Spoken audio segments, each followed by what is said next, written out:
Hello students, तो आज हम लोग अपना एक्सरसाइज 4.3 का क्वेश्चन नंबर 10 सॉल्व करने वाले हैं।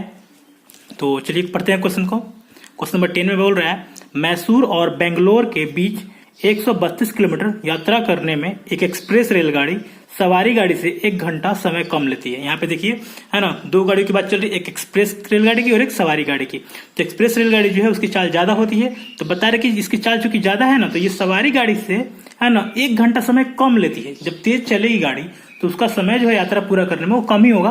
तो सवारी एक्सप्रेस रेलगाड़ी जो है सवारी गाड़ी से तेज चलती है, तो इसलिए एक्सप्रेस रेलगाड़ी जो है 1 घंटा कम समय ले रही है सवारी गाड़ी की तुलना में। और दूरी क्या तय करना उसको, 132 किलोमीटर। ठीक है, यहाँ पर ये बोल दिया ब्रैकेट में आपको कि मध्य के स्टेशनों पर ठहरने का समय ध्यान में न लिया जाए, यानी कि मध्य के स्टेशनों पर ट्रेन जो है कितना देर ठहरती है उसको ध्यान में नहीं लेना है, छोड़ देना उसको। यदि एक्सप्रेस रेलगाड़ी की औसत चाल सवारी गाड़ी की औसत चाल से 11 किलोमीटर प्रति घंटा क्या हो, अधिक हो, तो दोनों रेलगाड़ियों की औसत चाल ज्ञात कीजिए। तो देखिए, दोनों की चाल हमको ज्ञात करनी है और जो हमको ज्ञात करना होता है उसको हम x मानते हैं। तो यहां पर हम क्या करेंगे, किसी एक रेलगाड़ी की चाल को हम लोग क्या मान लेंगे, x मान लेंगे। तो सुविधा के लिए देखिए हमने यहाँ पर माना कि सवारी रेलगाड़ी की औसत चाल x किलोमीटर प्रति घंटा है। ठीक है, सवारी गाड़ी की औसत चाल क्या है, x किलोमीटर प्रति घंटा है। और प्रश्न में क्या आपको बोला है कि एक्सप्रेस रेलगाड़ी की औसत चाल जो है सवारी गाड़ी के औसत चाल से जो है 11 किलोमीटर प्रति घंटा है। तो जब हम सवारी रेलगाड़ी की चाल x मान लिए हैं तो एक्सप्रेस रेलगाड़ी की औसत चाल क्या हो जाएगी, उसमें हमको 11 बढ़ा देना है। ठीक है, सवारी गाड़ी की चाल में हमको 11 बढ़ा देना है। तो यहाँ पर लिख दिए x प्लस 11 किलोमीटर प्रति घंटा, ये हमारा हो गया एक्सप्रेस रेलगाड़ी की चाल। और चूंकि यहाँ पे दूरी की बात कर रहे हैं, दूरी जो है दोनों के लिए एक ही है, यानी कि 132 किलोमीटर है। अब बोल रहे हैं यहाँ पे कि यात्रा पूरी करने में सवारी गाड़ी को लगा समय, जो यात्रा 132 किलोमीटर की है उसको पूरा करने में सवारी गाड़ी द्वारा लगा समय क्या है भाई, तो वो है फॉर्मूला आपको मैंने पिछले क्वेश्चन में बताया था, दूरी बट्टा चाल होता है। तो यहाँ पे दूरी हो गया आपका 132 और बट्टा चाल हो गया आपका यहाँ पे x। तो ये समय हो गया, तो इसलिए इसमें यहाँ पे घंटा यूज किया गया, h यूज किया गया आवर के लिए। अब देखिए, तथा एक्सप्रेस गाड़ी द्वारा लगा समय, तो एक्सप्रेस गाड़ी जो है उसके द्वारा लगा समय निकालना, तो फिर फॉर्मूला तो हमारा वही हो जाएगा, दूरी बटा चाल बराबर यहाँ पर जो है दूरी तो वही है 132 किलोमीटर, बट यहाँ पे चाल जो है क्या है 11 किलोमीटर प्रति घंटा ज्यादा है, यानी कि x प्लस 11 हो गया। क्योंकि ये भी समय है तो यहाँ पर भी हमने क्या यूज किया, घंटा यूज किया है। अब देखिए प्रश्न से क्या होता है, कंडीशन को समझिएगा, मैं आपको यहाँ पे कंडीशन समझा रहा हूँ। सपोज कर लीजिए कि आपका जो सवारी गाड़ी द्वारा जो लगा समय है वो आपका है ना टीपी है। देखिए सवारी गाड़ी को हम लोग पैसेंजर ट्रेन कहते हैं, तो यहाँ पे हम लोगों ने टीपी मान लिया है। और जो एक्सप्रेस रेलगाड़ी उसको हम लोगों ने टीई मान लिया है ना, एक्सप्रेस रेलगाड़ी के लिए हम लोगों ने ई यूज किया है। तो सवारी गाड़ी चूंकि धीमे चलती है तो इसका टाइम क्या होगा, ज्यादा होगा, है ना, और एक्सप्रेस रेलगाड़ी का टाइम क्या होगा, कम होगा। कितना कम लेती है वो आपको मालूम है, 1 घंटा ये समय कम लेती है। तो दोनों तो ये बराबर है नहीं, ये जब दोनों बराबर है तो बराबर कैसे करेंगे हम लोग, क्योंकि दो तरीके हैं यहाँ पे, सवारी गाड़ी की चाल ज्यादा है ये कम है, आपको इस साइंस से समझ में आ रहा है कि ज्यादा है ये कम है, और कितना ज्यादा है तो दोनों में 1 घंटे का अंतर है।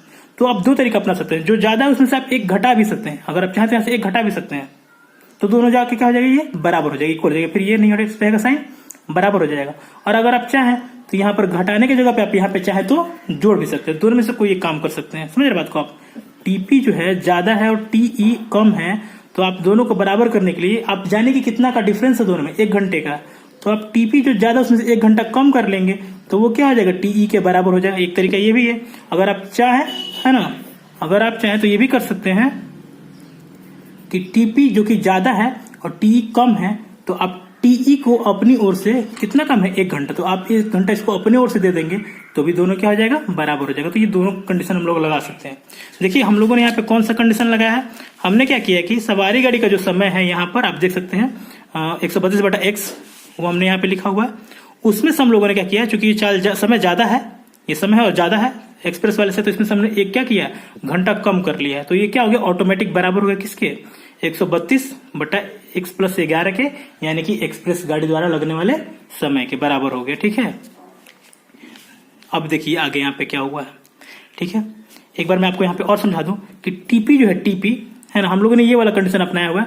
तो टीपी क्या है आपका 132/x से -1 कर दिया हम लोगों ने, और टी क्या है, एक्सप्रेस रेलगाड़ी का समय है, तो ये हमने यहाँ पे लिख दिया है 132/x प्लस 11, यही वाला कंडीशन हम लोगों ने अपनाया है यहाँ पे और यहाँ पे लिखा हुआ है। तो अगर आपको ये समझ में आ गया होगा कैसे यहाँ पे मान रखा गया है, ठीक है, तो आप आगे इसमें सिर्फ मान रखेंगे और इक्वेशन को अपने सॉल्व कर लेंगे। ठीक, तो आगे बढ़ते हैं हम लोग यहाँ पे।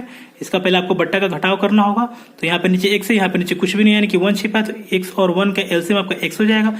x से डिवाइड कीजिएगा x को तो 1 बार में आएगा, तो आप 1 से ऊपर मल्टीप्लाई कर दीजिएगा। 132 से कम 132 माइनस 1 से आप डिवाइड कीजिएगा x को तो 1 आएगा, तो 1 का गुणा करेगा 1 में, x का गुणा करेगा जब 1 में तो 1 से कम x हो जाएगा, बराबर यहाँ पे आपको मिल जाएगा 132 बट्टा x प्लस 11।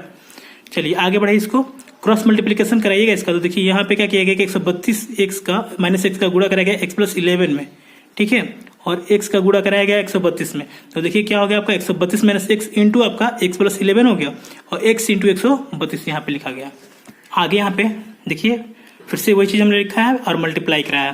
तो 132 का गुणा जो है हमको इन दोनों में करना है x प्लस 11 में, तो 132 इंटू x प्लस 11 और फिर माइनस x का भी गुणा जो है हमको दोनों में कराना है, x प्लस 11 दोनों में कराना है, तो minus x into x plus 11 हमने लिखा है यहाँ पे, और 132 इंटू x यहाँ पे राइट साइड में आपके पड़ा हुआ है। आगे इसको बढ़ाते जाइए, सॉल्व करते जाइए। देखिए यहाँ पे अब देखिए 132 का गुणा x में कराएंगे तो 132 हो जाएगा। 132 का गुणा जब आप 11 में कराएगा तो आपको मिलेगा 1452, फिर माइनस x का गुणा x में कराएगा तो माइनस x स्क्वायर हो जाएगा, फिर माइनस x का गुणा आप प्लस 11 में कराइएगा तो माइनस 11x हो जाएगा, और बराबर 132x हो जाएगा। यहाँ पर क्या है, तो यहाँ पर एक बहुत अच्छा चीज आपको देखने को मिला कि ये आराम से 132x जो है 132x से कैंसिल हो जाएगा, क्योंकि दोनों जो है वैल्यू बराबर है और साइन भी दोनों का प्लस प्लस है, ठीक है। तो यहाँ पे ये दोनों कैंसिल हो जाएगा। आपको पता होगा क्यों कैंसिल होगा, क्योंकि अगर आप इसको उठा करके इधर लेफ्ट साइड में लेके आते हैं तो ये चूंकि प्लस है तो माइनस हो जाएगा, माइनस और ये प्लस में है तो प्लस ही रहेगा, तो दोनों कैंसिल कर देगा एक दूसरे को।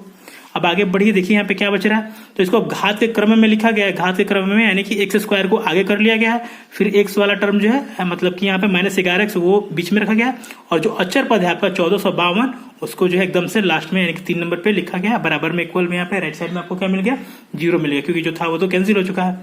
अब आपको क्या करना है, देखना है यहाँ पे एक्स स्क्वायर हमारा माइनस में है, तो हम यहाँ पे क्या करते हैं कि इस माइनस वाले साइन को हटाने के लिए पूरे इक्वेशन में ही माइनस से गुणा करा देंगे, या आप समझ जाइए कि -1 से गुणा करा देंगे, तो ये माइनस सबका साइन चेंज हो जाएगा, ये माइनस से प्लस हो जाएगा, माइनस से ये भी प्लस हो जाएगा, और ये आपका प्लस से माइनस हो जाएगा, बराबर 0। आप इसको जैसे भी मर्जी करें वैसे बना सकते हैं। आप चाहे तो यहाँ पे गुणनखंड विधि अपना सकते हैं, आप चाहे तो परिपूर्ण वर्ग बनाने की विधि अपना सकते हैं, और चूंकि सबसे सुविधाजनक विधि मुझको यही लगता है कि आप द्विघात समीकरण यूज कर लीजिए, आसानी से बन जाएगा आपका क्वेश्चन। तो सबसे पहले आपको यहाँ पर अपने इक्वेशन से a का मान चुनना है, तो वो मिलेगा आपको 1, b का मान आपको मिल जा रहा है 11 और c का मान मिल जा रहा है -1452, ठीक है। आगे आप लोग कर सकते हैं, लेकिन फिर भी मैं आपको यहाँ पे सॉल्व करके दिखा रहा हूँ। आपको यहाँ पे x बराबर जो है द्विघाती सूत्र जो होता है उसका फॉर्मूला लगा यहाँ पे, x बराबर -b plus minus B square minus 4ac बटा 2a है। वैल्यू रख दीजिए आप यहाँ पे, तो b का वैल्यू -11 जो है यहाँ पे प्लस में, तो प्लस में आ गया 11, फिर प्लस माइनस बी स्क्वायर यानी कि 11 का स्क्वायर माइनस 4ac, 4 का आपका जो है ये फॉर्मूले में है, और a का वैल्यू आप लोगों ने लिया यहाँ से 1, और c का वैल्यू आप लोगों ने लिया यहाँ पे -1452 बट्टा 2a, तो 2 और a का वैल्यू आपको मिल जा रहा है यहाँ पे 1, ठीक है। मान तो हमने रख लिया, अब इसको सॉल्व करके देखना है। तो x इज इक्वल टू जो है आपका -11 प्लस माइनस, अब देखिए 11 का स्क्वायर आपका 121 हो जाएगा, और देखिए यहाँ पे माइनस और ये भी माइनस है तो प्लस हो जाएगा। गुणा करेंगे आप, 4 का गुणा 1 होगा, 1 में होगा तो 4 होगा, फिर इस 4 का गुणा करेंगे आप 1452 में, तो आपको मिल जाएगा 5808 यानी कि 5808, ठीक है। बट्टा में आपको मिलेगा 2 × 1 यानी कि 2। क्लियरली आप यहाँ पे देख सकते हैं x is equal to -11 plus minus, ये सम अप करके आपको मिल जा रहा है 5929 यानी कि 5929 बटा 2, ठीक है। आपको पता होगा कि 5929 का यानी 5929 का स्क्वायर रूट जो होता है, वर्गमूल जो होता है वो 77 होता है, 77/2 हो गया।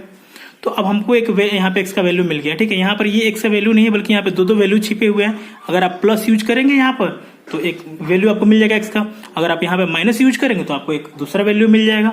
तो चलिए बारी बारी से x का हम दोनों वैल्यू निकालते हैं। यहाँ पे लिखा गया है यदि x बराबर आप -11 प्लस 77 बटा 2 लेते हैं तो ये आपका हो जाएगा, जोड़ने के बाद यहाँ पे 66 बटा 2 कट के आगे आपका यहाँ पे 33, ठीक है। यदि आप x बराबर -11 है ना, x बराबर -11 -77 लेते हैं तो दोनों -11 -77 मिलाकर के आपका -88 हो जाएगा अपॉन 2 बटा 2। तो आप कैंसिल करेंगे आप इसको तो आपको -44 मिलेगा, जो कि अमान्य है। अमान्य क्यों है? क्योंकि किसी रेलगाड़ी की चाल जो है ऋणात्मक नहीं हो सकती है, ठीक है। तो इस तरह से जो है हमको x का वैल्यू क्या मिल गया भाई, x का वैल्यू हमको मिल गया 33। और ये x हमने क्या माना है अपने क्वेश्चन के स्टार्ट में, हमने माना है x बराबर जो है क्या हमारा जो सवारी रेलगाड़ी है उसकी चाल है, औसत चाल है। तो इसीलिए हम यहाँ पे फिर से लिख दे रहे हैं। इसीलिए सवारी रेलगाड़ी की जो औसत चाल है वो x है, और वो x हमारा कितना है भाई 33, यानी कि 33 किलोमीटर पर आवर सवारी रेलगाड़ी की चाल हो गई। अब हमको एक्सप्रेस का भी निकालना है, तो हम लिख सकते हैं यहाँ पे तथा एक्सप्रेस रेलगाड़ी की औसत चाल, तो वो हमने क्या माना है x+11 माना है, तो यानी कि हम x में अपने यहाँ पे 11 जोड़ देंगे तो 44 किलोमीटर पर आवर हो गया। हमने दोनों रेलगाड़ियों की चाल ज्ञात कर ली। तो आशा करता हूँ आपको ये क्वेश्चन समझ में आया होगा। नेक्स्ट वीडियो में आप लोग क्वेश्चन नंबर 11 देखेंगे। तो इस तरह से हमारा एक्सरसाइज 4.3 जो है कंप्लीट खत्म होगा, और हम लोग जल्दी ही 4.4 को भी खत्म करेंगे। वीडियो देखने के लिए धन्यवाद।